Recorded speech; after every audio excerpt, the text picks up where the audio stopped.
I need you to stop scrolling for just a second, because what I'm about to tell you isn't just another piece of NFL news. It's a moment that could redefine an entire franchise. You can feel it in the air around Cleveland right now. Something electric, something heavy, the kind of energy that only comes when the ground underneath a team shifts all at once. This isn't the type of story that will be forgotten by Monday morning. This is the kind of headline that gets remembered, replayed, and argued about for years.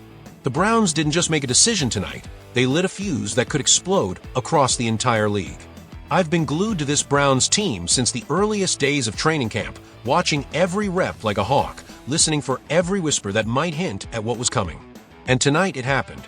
Cleveland just flipped the quarterback depth chart upside down. Joe Flacco, the veteran, the steady hand, the guy who's been there and done that, is heading to the bench. Dillon Gabriel, who's been intriguing as a mobile, high-upside prospect, is inactive. And here's the bombshell. Shedeur Sanders is officially the starting quarterback of the Cleveland Browns. Let that sink in. Shedeur Sanders, rookie phenom, lightning rod for hype and criticism alike, a kid who has been under the harshest spotlight since he first picked up a football, is now the face of this offense. He didn't just inherit the position. He earned it through composure, awareness, and a cannon of an arm that screams franchise cornerstone. I can still see those preseason snaps in my head, the way he stepped into the pocket like he'd been there for a decade, the way he read the field with calm precision, and the way the ball leapt out of his hand with a velocity that made even veteran defenders take notice. From the very beginning, there was something different about him, something inevitable. And now Kevin Stefanski is making it official, and he's not choosing a quiet moment to do it. He's sending Shedeur into the fire at Lambeau Field, one of the most iconic and intimidating stages in all of football, against a Green Bay Packers defense that's known for disguises, pressure, and swagger. This isn't some casual experiment. This isn't desperation. This is a calculated, fearless decision at a critical stretch of the season. Week 3 is when NFL teams stop tinkering and start becoming who they truly are. And with this move, the Browns are screaming their identity to the world. They're done being cautious. They're done waiting. They're putting the wheel directly into the hands of the future. Imagine it. Lambeau draped in history. The banners swaying in the crisp September air. Packers fans roaring with that unique, bone-chilling Wisconsin energy. And through that noise, through that pressure, walks Shedeur Sanders, a rookie with the weight of a city on his shoulders and the eyes of the league fixed on his every move. Cleveland isn't hoping for a spark. They're demanding one. Flacco gave them stability, but stability doesn't deliver parades down Euclid Avenue. Serviceable quarterbacks don't get their names etched into Super Bowl rings. Dillon Gabriel is promising, but promise is for tomorrow. The Browns are choosing today. The Packers' defense will come at Shedeur with everything they've got. Exotic blitz packages, disguised coverage shells, trap plays designed to bait a rookie into mistakes. They're going to test his vision, his timing, his confidence. But here's the thing. Pressure has always been Shedeur's constant companion. He's been under the brightest lights since his college days. He's faced national television scrutiny, rival fan bases chanting his name for the wrong reasons, and critics dissecting every throw. And every single time, when the moment threatened to swallow him whole, he's flipped the script. That's what separates the good quarterbacks from the great ones, not avoiding pressure, but thriving in it. So now, Browns fans, here we are. The Shedeur Sanders era isn't a rumor whispered in training camp or a debate on a talk show. It's not a someday conversation. It's real. It's official. And it starts this Sunday at Lambeau Field. Smash that like button if you're riding with Shedeur. Let me know in the comments, do you believe he can walk into one of the NFL's most storied stadiums and shock the league on his very first start? And listen, if this video hits 2,000 likes, I'm calling it now. We're manifesting a Browns victory over the Packers. Let's make it happen. As if that bombshell wasn't enough to send shockwaves through the league, Cleveland wasn't done making headlines. The Browns front office pulled off a move that reaches deeper than statistics or highlight reels.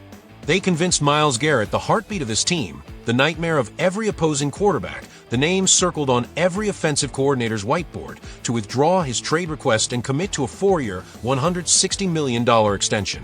That's not just a contract. That's a love letter to a city and a declaration of intent. It's the Browns saying, Miles, you're not just our best defender, you're our identity. You're the cornerstone we build everything else around. We're not just paying you to rush the passer. We're paying you to lead us into the future.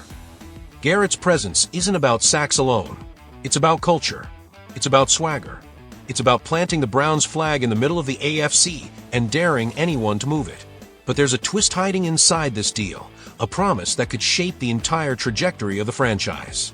To secure Garrett's signature, the front office made a pledge. They would bring in a proven veteran quarterback to push this team into full win-now mode. That one line in a negotiation meeting shifts the balance of power. It means every offensive snap from here on out carries extra weight. It means every evaluation of Joe Flacco, every glance at Dillon Gabriel, and every ounce of trust in Shedeur Sanders becomes magnified. Right now, Flacco is the bridge, the battle-tested Super Bowl champion, the man who's been there before. But if he falters, if the offense sputters, the Browns can't afford patience. Behind him waits Dillon Gabriel, a mobile, playmaking spark plug for the future, and the rookie who just got the keys to the kingdom, Shedeur Sanders. This is bigger than one game, bigger than one season. The Browns are standing at a crossroads tonight, and this moment will be replayed in highlight packages and documentaries for years to come. In a few seasons, we'll look back and either say, that was the night Cleveland turned the corner, or that was the gamble that cost them everything. Kevin Stefanski has pushed his chips to the center of the table. The Browns' identity, their future, and maybe even their legacy are on the line. So here's my question for you. One Browns fans have been waiting to answer for decades. Did Stefanski just make the move that saves this franchise, or the one that risks it all? Can Shedeur Sanders walk into Lambeau Field and not just survive the moment, but seize it, own it, and announce himself to the world? Drop your thoughts below. Smash that like button if you're ready to ride with this team through every high and low.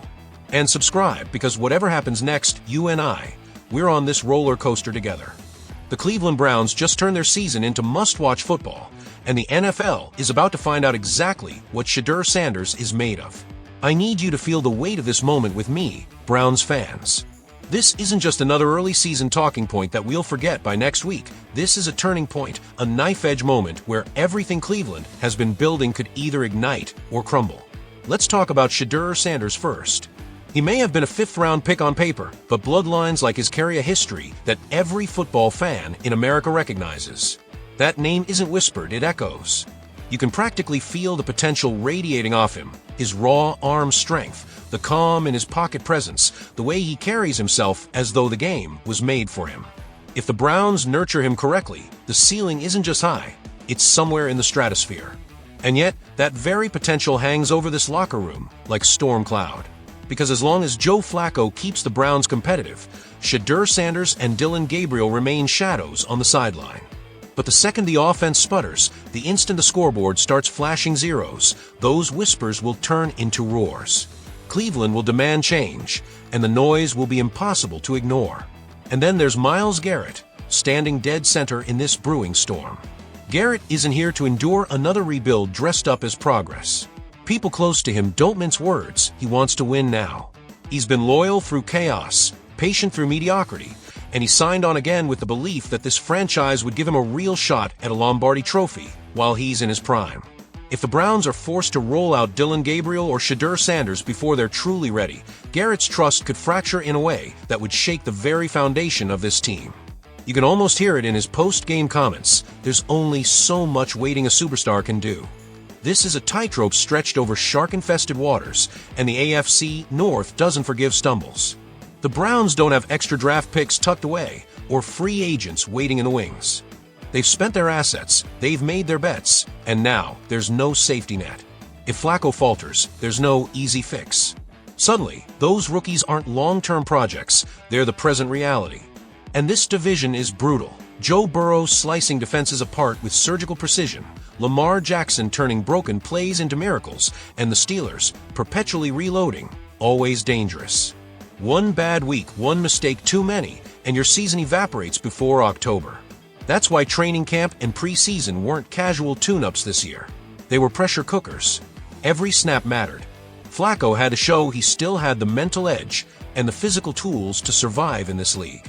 Dillon Gabriel and Shedeur Sanders weren't just auditioning for the future. They were showing Cleveland what could be waiting if disaster strikes. And through it all, Myles Garrett was the heartbeat of the locker room, demanding urgency, reminding everyone that someday isn't acceptable. He's seen someday too many times before, and he knows someday doesn't hang banners. And then Wednesday landed like a punch to the gut. Joel Bitonio, 33 years old, the Iron Man of the offensive line, the quiet pillar who has kept this offense standing for nearly a decade, was suddenly gone from practice with a back injury. This isn't just a name on an injury report. This is the kind of news that makes the entire fan base hold its breath. Bitonio has been there through losing seasons and coaching carousels. He has played hurt, fought through chaos, and stayed loyal when plenty of others might have packed their bags. He came back this year because he said he wanted to play meaningful football in December and January. Now, in September, his back is betraying him, and the Browns are already 0-2. The symbolism is crushing. Without Bitonio, the dominoes fall fast. The run game, already sputtering, collapses entirely.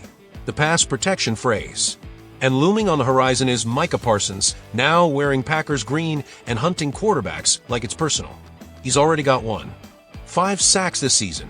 And if a backup lineman is all that stands between him and Joe Flacco's blind side, that's not a mismatch. That's a nightmare that could wreck Cleveland Sunday before halftime. Quinton Judkins had that one dazzling 31-yard burst against Baltimore, but outside of that, the run game has been a whisper. Dillon Sampson was electric in Week 1 and invisible in Week 2. Jerome Ford hasn't cracked 40 yards.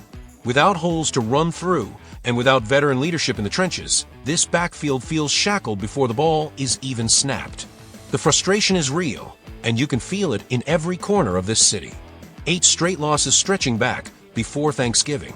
A 41-7 humiliation at the hands of the Ravens that left Cleveland radio hosts seething and fans openly questioning the organization's direction. And then there's Garrett, one of the best defenders on the planet, telling reporters that what he saw on the field was embarrassing. That's not spin. That's raw honesty from a superstar who's sick of wasting his prime. Yet, even in the rubble, there are glimmers of hope. Dillon Gabriel, written off all camp due to injuries and overshadowed by the hype around Shedeur Sanders, stepped onto the field in garbage time against Baltimore and played like the moment wasn't too big. He moved the offense methodically, read the field with calm precision, and capped the drive with a touchdown to Dillon Sampson. It didn't move the needle on the scoreboard, but it moved something in the locker room. It moved something in the fan base. It said, maybe the future isn't as far away as we thought.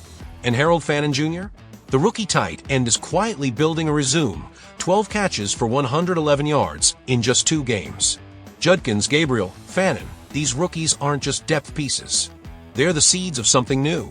But seeds don't grow without fertile ground. They need Joel Bitonio's stability. They need veteran leadership. They need a locker room that still believes. That's why this Sunday against the Packers isn't just another box score waiting to be filled. It's a reckoning. If Bitonio can't go, if Flacco spends the afternoon picking himself up off the turf, if the running backs keep getting swallowed at the line, this offense could break before October even arrives. The Browns don't just need Bitonio's body on the field, they need what he symbolizes: toughness, loyalty, hope, and the belief that this franchise still knows how to fight. So I'm asking you, Cleveland, do you trust Joe Flacco to steady the ship? Are you ready to see Dillon Gabriel or Shedeur Sanders take their shot if the veteran falters? And what about Myles Garrett? Do you see him as just a defensive star, or is he the man who now holds the organization accountable to its promises? Smash that like button. Drop your thoughts in the comments. Subscribe so you don't miss a single twist. Because whatever happens next, whether this season becomes the redemption arc Cleveland has been starving for or another chapter in a book of heartbreak, we're going through it together, side by side, as Browns Nation. Go Browns!